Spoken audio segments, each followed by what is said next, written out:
Vamos exterminar os cargos de vice no Brasil? Nós temos motivos econômicos, nós temos motivos políticos e institucionais, nós temos motivos históricos que nos levam a querer retirar a figura do vice no Brasil. Vamos começar por eles, os motivos econômicos.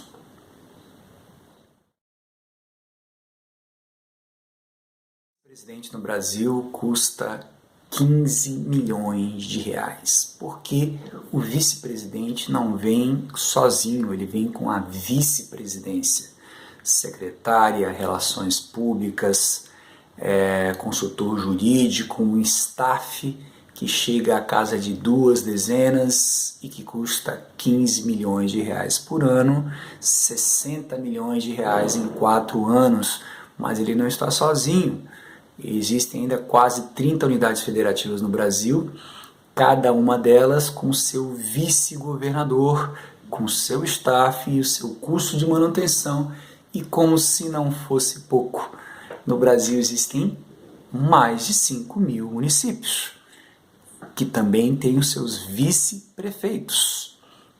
Sabe quando dá essa conta? Eu vou ajudar um pouquinho você. Está na casa do bilhão.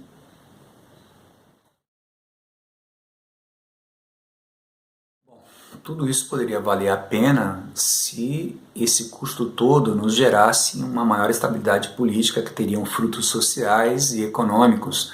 Mas, no entanto, o que nós vemos é uma coisa bastante diferente. Na experiência do pós-Segunda Guerra Mundial, o Dutra foi até o final, não teve impeachment, até porque dar um golpe contra o marechal do exército é meio difícil.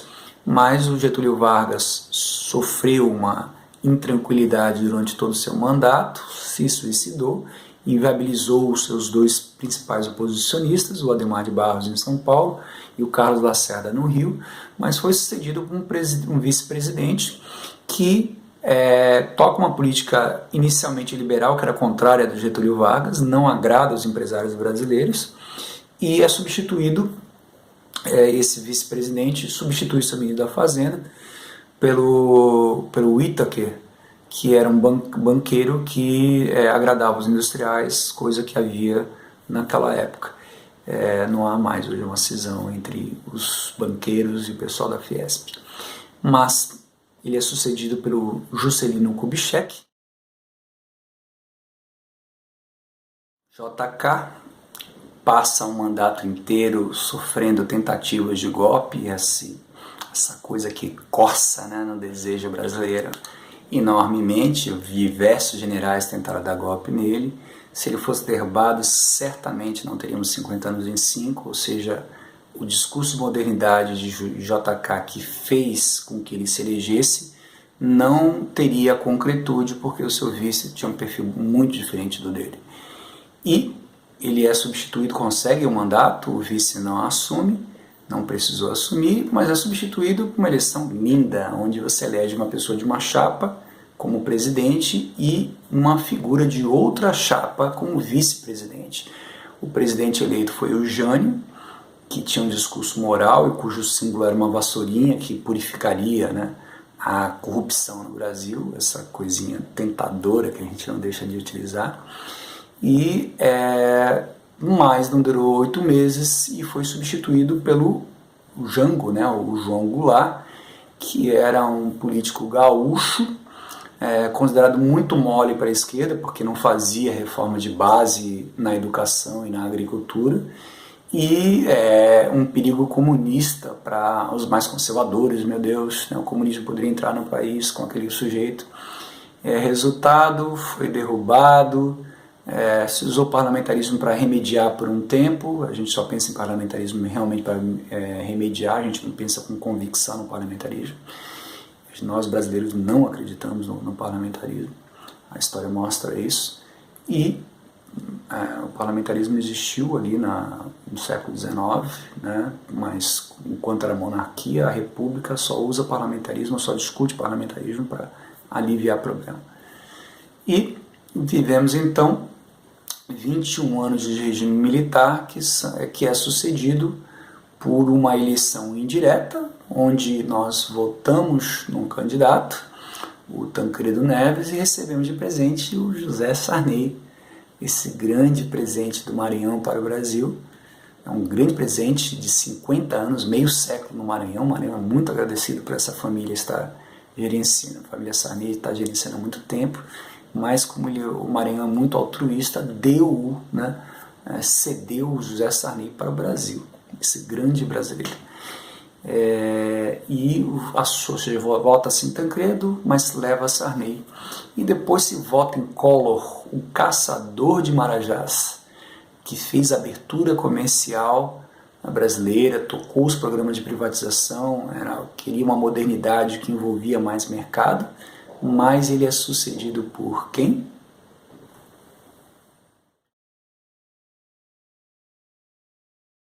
Sucedido por Itamar Franco, o mineiro político baiano de nascimento, nacionalista, portanto não tinha nada a ver com a abertura comercial, nada que ver com o projeto modernizante do Collor, e foi escolhido como vice por quê? Porque Minas Gerais é um estado grande, tem uma base eleitoral grande, se interessava a isso. É assim que são feitos vários acordos no Brasil de presidente e vice.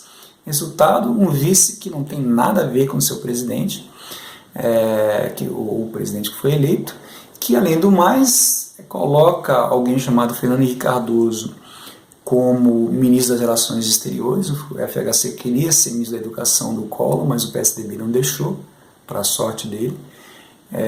Vira ministro das Relações Exteriores, vira ministro da Fazenda, toca uma abertura comercial, toca um aprofundamento das privatizações, ou seja, o vice-presidente que assume a presidência nacionalista e gera e estimula, a candidatura de um sucessor que é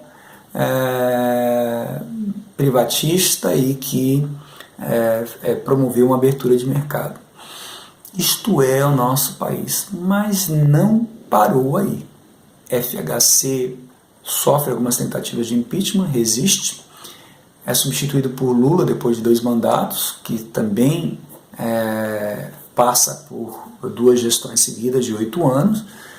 Também se especulou a sua derrubada a partir do escândalo do Mensalão, não houve, mas aí vem Dilma, que é eleita para fazer uma coisa, aliás, diz que vai fazer uma coisa, acabou fazendo outra, e ainda é substituída por um presidente que toca uma agenda totalmente diferente de quem a elegeu. A primeira pergunta é: para que eleger, se já que pode ser derrubado? Segundo, para que vice-presidência, se não dá estabilidade política, se não gera estabilidade das instituições? Ajuda, pelo contrário, ajuda a instabilizar, porque frequentemente trama contra a Previdência e tem um pensamento diferente do presidente que a maioria escolheu. Então, para que diabos vice?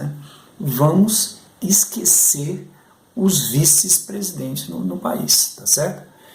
E para isso nós temos que propor uma substituição que não é tão difícil. Mas antes disso, vamos falar sobre uma coisa que nós criamos e reforçamos após o regime militar: a instituição do presidente em exercício. A instituição do presidente em exercício ela foi reforçada nos governos democráticos após o regime militar, exatamente pela experiência do Jango, que estava no exterior, estava na Ásia, quando foi aqui no Brasil declarado que há uma vacância do cargo, um cinismo e um oportunismo lamentáveis. Só que isso fez com que, nos governos democráticos, assim que o presidente saísse, criasse a figura do presidente em exercício, normalmente o vice-presidente, na ausência do vice-presidente, o chefe do Congresso Nacional. É como se quisesse ocupar um cargo e não permitir que o oportunista declarasse o cargo vago, Ou seja, você cria instituições dada a verificação de que há um comportamento político e talvez até do cidadão brasileiro muito oportunista. E, portanto, isso reforça a existência de uma vice-presidência que tem essa disfuncionalidade que a gente mostrou até agora. Então, acabar com essa noção de presidente em exercício. Quando um presidente está viajando, o cargo não está vago, ele está exercendo o seu ofício e sua função de servidor público fora do país, e o cargo não está vago por isso. Isso só gera estabilidade porque o presidente em exercício pode gerar decretos, pode gerar medidas provisórias que podem atentar contra a estabilidade política e institucional e, portanto, contra a estabilidade do próprio regime presidencialista. Então, extinguir a figura do presidente em exercício e reforçar, já que é necessário, né, que o presidente, quando está em missão fora do Brasil, ele está em exercício do cargo e seu cargo não está vago. A questão do presidente em exercício precisaria apenas de um caso de guerra, um caso muito excepcional, de algum desgaste público muito imediato, nada mais do que isso. Bom, e aí fica então a pergunta, o que fazer, já que o vice-presidente deveria ser um cargo extinto? Primeira coisa é que, na ausência do presidente, ou que se ele fosse destituído por algum motivo, se ele abandonasse, se suicidasse, se ele fosse destituído, se a chapa fosse impugnada, você passaria o exercício provisório da presidência da República para o chefe do Supremo Tribunal. Por que não do Congresso? Porque o Congresso, com essa história que nós vimos no Brasil, os brasileiros não confiam há mais de 100 anos em deputados brasileiros, e, portanto, não há uma confiabilidade, né? Não se olha para aquele ambiente, infelizmente, como um ambiente de contribuição ao serviço público brasileiro.